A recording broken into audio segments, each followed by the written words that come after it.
സംസ്ഥാനത്തെ KSRTC ബസ്സുകളിൽ വനിതകൾക്കായി നടപ്പാക്കുന്ന സൗജന്യ യാത്ര ആദ്യഘട്ടത്തിൽ ഓർഡിനറി ബസ്സുകളിൽ, പിന്നീട് ഓർഡിനറിക്ക് പുറമെ മറ്റു ബസ് സർവീസുകളിലേക്കും വ്യാപിപ്പിച്ചേക്കും.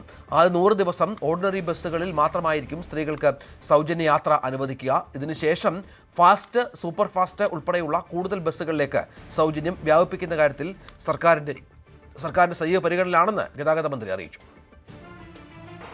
യുടെ സർക്കാരിൻ്റെ തെരഞ്ഞെടുപ്പ് കാലത്തെ ഏറ്റവും പ്രധാനപ്പെട്ട ഒരു വാഗ്ദാനമായിരുന്നു സ്ത്രീകൾക്ക് KSRTC ബസ്സിൽ സൗജന്യ യാത്ര അനുവദിക്കുമെന്ന്. അതിൻ്റെ പ്രധാനപ്പെട്ട പല ഘട്ടങ്ങളും ഇപ്പോൾ കടന്നു കഴിഞ്ഞു. വരുന്ന 15-ാം തീയതി ഇത് നടപ്പിലാക്കുമെന്ന് തന്നെയാണ് ഗതാഗത മന്ത്രി CP ജോൺ ഇന്ന് പ്രതികരിച്ചത്. അതിനൊപ്പം തന്നെ ട്രാൻസ്ജെൻഡറുകൾക്കും ഈ ഒരു പദ്ധതിയിൽ സൗജന്യ യാത്ര അനുവദിക്കുമെന്ന് തന്നെയാണ് പറയുന്നത്. 700 കോടിയിലധികം രൂപ ഒരു വർഷം ഈ ഓർഡിനറി ബസ്സുകളിൽ മാത്രം സൗജന്യ യാത്ര അനുവദിക്കുകയാണെന്നുണ്ടെങ്കിൽ ചിലവാകുമെന്നാണ് ഇപ്പോൾ ഏകദേശ കണക്ക് ഇപ്പോൾ ഗതാഗത മന്ത്രിയുടെ നേതൃത്വത്തിൽ നടത്തിയ ഒരു പഠനത്തിൽ, അല്ലെങ്കിൽ അതിനൊരു വിശകലനത്തിൽ നിന്ന് മനസ്സിലാക്കാൻ കഴിഞ്ഞത്.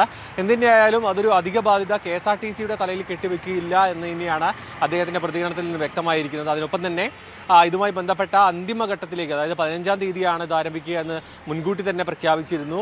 അതിൻ്റെ ജനറൽ ടിക്കറ്റിംഗ് അടക്കം നടപ്പിലാക്കിയിരുന്നു. എന്തിനായാലും ഓർഡിനറി ബസ്സിൽ തന്നെയാണ് ഇത് നടപ്പിലാക്കുക എന്നാണ് മനസ്സിലാക്കാൻ കഴിയുന്നത്. പിന്നീട് അതായത് ഇതിൻ്റെ ഒരു എത്രത്തോളം ഇത് പ്രാവർത്തികമാകാൻ പറ്റുമെന്ന കാര്യങ്ങളടക്കം മനസ്സിലാക്കിയതിന് ശേഷമായിരിക്കും മറ്റ് സർവീസുകളിലേക്ക് ഇത് നടപ്പിലാക്കുക. ഗതാഗത മന്ത്രിയുടെ പ്രതികരണത്തിൽ തന്നെ മനസ്സിലായത് അത് ഈ ഒരു ധനവകുപ്പുമായി കൂടിയൊരു കൂടിയാലോചന നടത്തേണ്ടതുണ്ട്. അതുമായി ബന്ധപ്പെട്ട കൂടുതൽ ചർച്ചകൾ നടന്നുകൊണ്ടിരിക്കുകയാണെന്നാണ് മന്ത്രി പ്രതികരിച്ചത്. സ്ത്രീകൾക്ക് സൗജന്യ യാത്ര, അതിൽ സ്ത്രീകൾ തമ്മിൽ യാതൊരു വ്യത്യാസങ്ങളുണ്ടാവില്ല. പാവപ്പെട്ടവരെന്നോ പണക്കാരെന്നോ ഉദ്യോഗസ്ഥരെന്നോ അങ്ങനെയൊന്നുള്ള വ്യത്യാസം, APL BPL വ്യത്യാസങ്ങളൊന്നുമില്ല.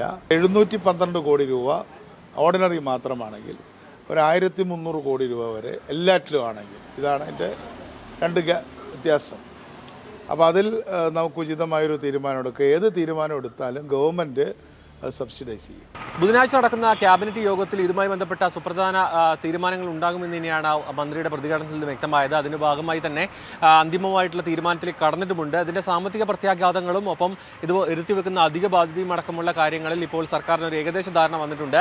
അത് മനസ്സിലാക്കിയ ശേഷം, അതായത് ഓർഡിനറി ബസ്സുകളിൽ ഇത് പ്രാവർത്തികമാക്കിയതിന് ശേഷം മറ്റ് സർവീസുകളിലേക്ക് എത്രത്തോളം നടപ്പിലാക്കാൻ കഴിയുമെന്നൊരു പഠനം കൂടി സർക്കാരിൻ്റെ ഭാഗത്ത് ഉണ്ടാകുമെന്നാണ് മനസ്സിലാക്കാൻ കഴിയുന്നത്.